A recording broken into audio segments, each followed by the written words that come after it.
लागे सावन के महीना, बोलत हवा बोल बम। भोले के दुआर मां परे हर कदम। अरे आए है सावन के रिमझिम फुहार, शिव जी के चरण मजोहत हावन दुआर। जय हो मोर महादेव कृपा कर दे अपार।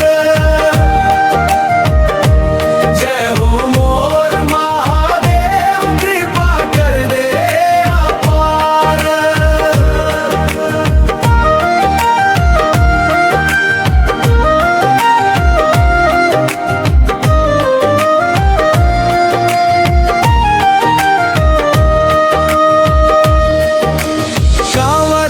धर के चले हन गावत तोरे नाम। दुरिहा दुरिहा ले आवत हन देखे बर तोर धाम। माथा मचंदा सोहे गले नाग भुजंग। तोर भक्ति मां रंग गे है सबो भक्त के अंग। अरे डमरू बजावे तू नाचे संसार। शिव जी के चरण मजोहत हावन दुआर। जय हो मोर महादेव कृपा कर दे अपार। जय हो मोर महादेव कृपा कर दे।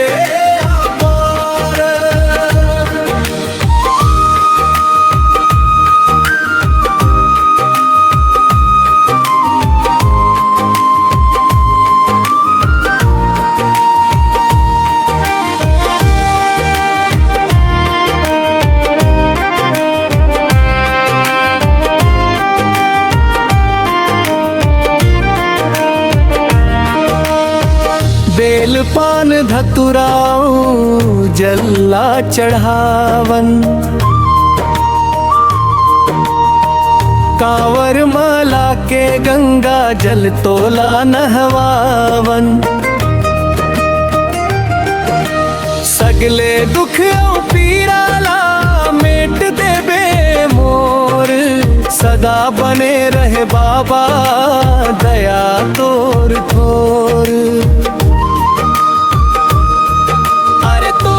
भरोसा माहे मोर ये संसार। शिव जी के चरण मजोहत हां दुआर। जय हो मोर महादेव कृपा कर दे अपार। जय हो मोर महादेव कृपा कर दे अपार।